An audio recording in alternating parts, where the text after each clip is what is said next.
Hey everybody, how's it going? This is Mr. President. Happy Star Wars Day. We're just making this video to focus on AotR version 3.0, which is going to be named A New Hope. And I'm just going to be going over kind of what the high-level goals of this update are, as well as showcase a little bit of the work that we've been doing for both AotR and AOTCW. Now, we are early in the AotR 3.0 development cycle, as well as AOTCW 1.2. So the things that I'm going to discuss here are still subject to change. So don't take any of this as if it is concrete. The overall goal for 3.0 is to improve the feel of the gameplay as well as the feel of the individual factions, as well as backporting all of the mechanics that were developed for AOTCW back over to AotR. So this is things like your galactic events, diplomacy, randomized ground garrisons, stuff like that. The biggest problem that we've got with AotR currently, like with the public version, is the fact that the Empire feels too scrappy, the Rebels feel too much like a military force, and the Black Sun, well, they're the best feeling faction for what they're supposed to be. And we're going to be focusing a lot of our time and energy on making sure that all of the factions feel like what they're supposed to be. What this means is that the Empire feeling like a powerful, slow, lumbering, terrifying force. The Rebels feeling like the scrappy underdog that's going to gain power and capabilities as the rebellion grows and as time goes on. And the Black Sun, for the most part, we kind of nailed it back in 2.10.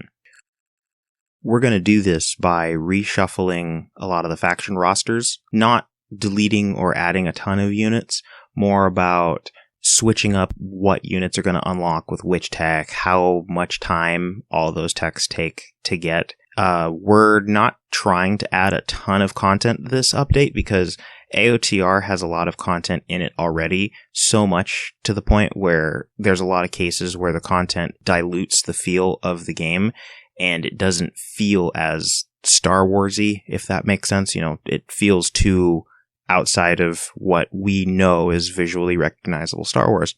But a lot of the systems that were done for AOTCW are going to plug in perfectly to AotR so that we can bring that just classically recognized Star Wars feel back to AotR so that we can get the game feeling the way it should be.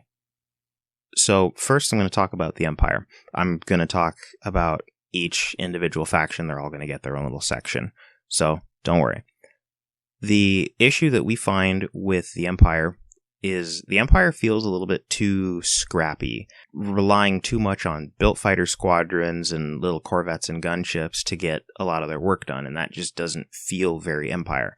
When I'm imagining the Empire, I'm imagining, ISDs, SSDs, big capital ships and cruisers and the occasional frigates, with very, very rarely is there going to be specialized fighters or things like that showing up. When they do show up, they need to be very, very impactful to where you're just kind of like, oh, that's, here's an elite fighter squadron. I need to be careful about that if you're a Rebel or a Black Sun player. The other thing is there's a lot of different military units or ships or whatever that can be represented in game, but there's just too many for us to be able to make them all matter in game and make them all have a proper feel to it. The other major issue is when I was saying earlier that the Empire feels too scrappy, well, they kind of have to be limited, especially in the early game. Otherwise, they're going to steamroll by mid to late game, which becomes not very engaging and not very fun for the player. So how we're going to be going about solving these problems is essentially with group build limits. So if you're thinking in terms of AOTCW, this is for things like the Legion system, where you can get a set amount of whatever units in this category. So there's going to be some more specialized Imperial infantry units that are going to come that are going to be done under a Special Forces group build limit. This way we can represent a lot more of the specialized elite Imperial infantry that we see in games, books, media that are saying, hey, these are special groups within the Empire. Or there's going to be a dreadnought build limit, which is going to allow us to maybe introduce a couple more super ships under differing roles. Because currently you can get 3 Bellators and an Executor. So if we were to say, hey, you can get the Executor and 3 super ships, you can pick what those super ships are going to be. And then for other interesting, unique one-off units or formations or anything of the sort like that, then we can have those be represented by heroes.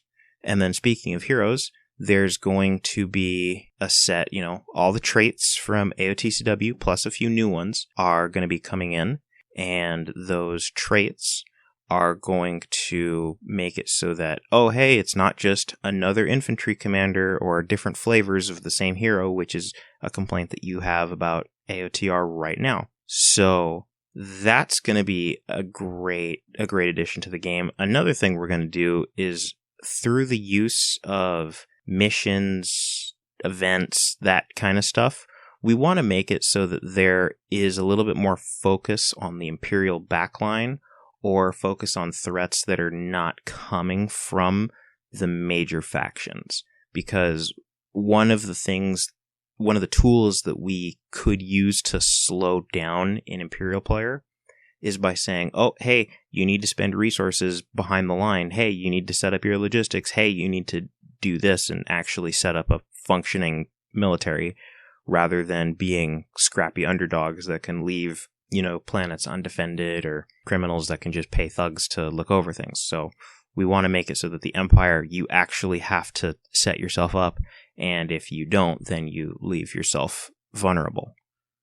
Moving on to the Rebels, they actually have the opposite problem that the Empire does.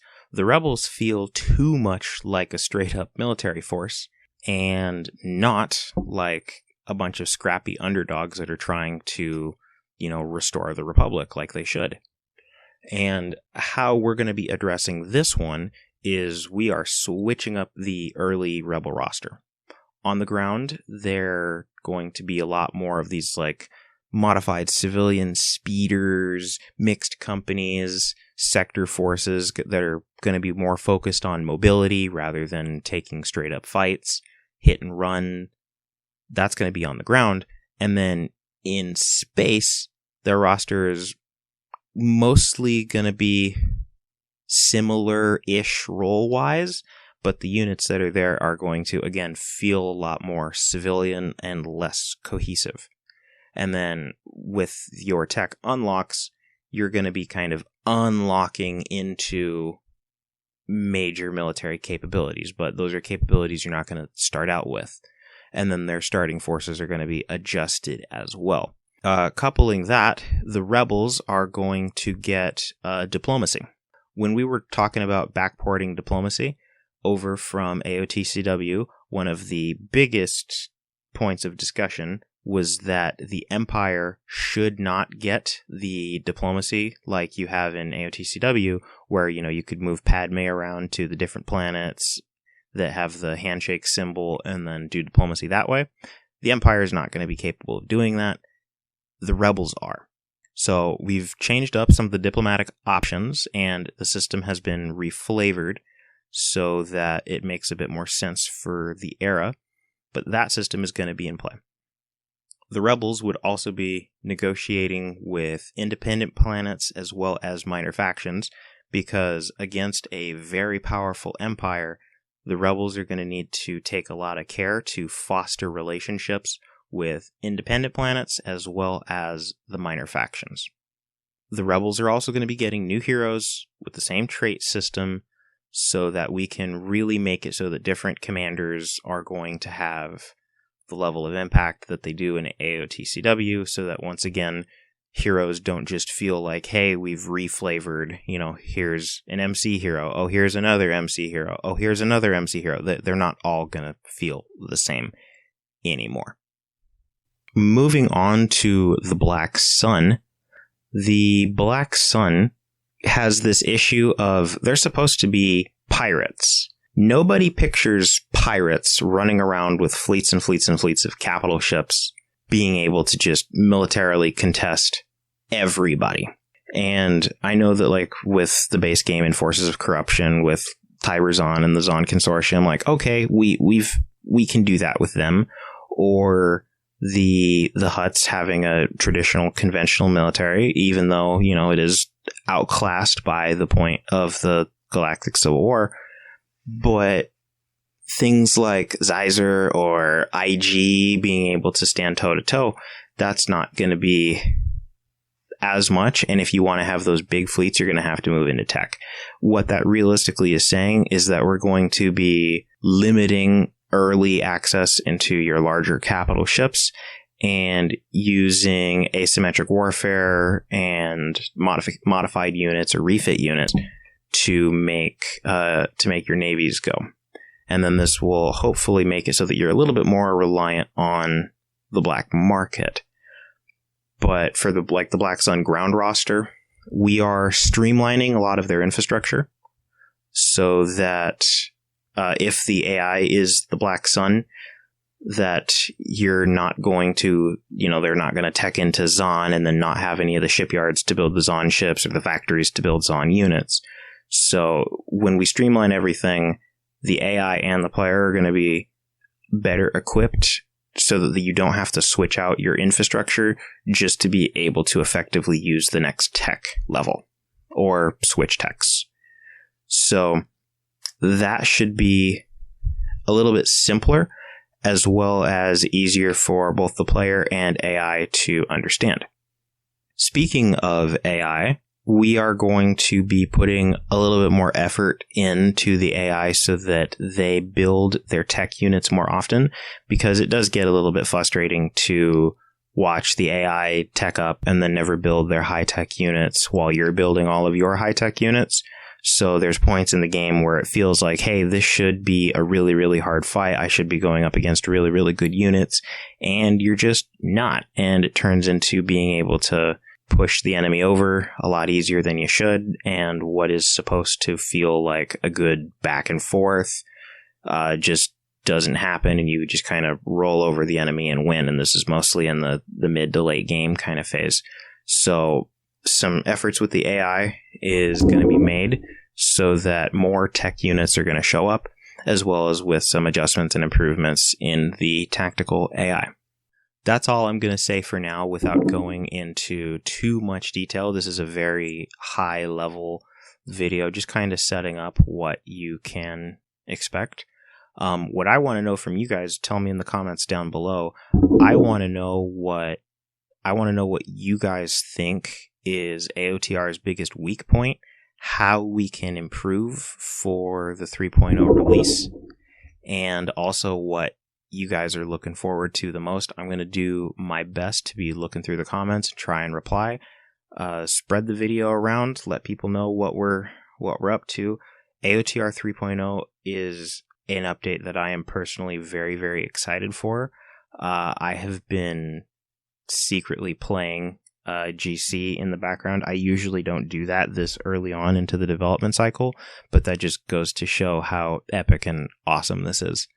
So we'll see what we end up doing in the future, and just stick around. I'm going to try and use the channel a little bit more. Maybe we'll have some streams of some 3.0 gameplay in the future. I'll try and do them on YouTube instead of on Discord like I usually do.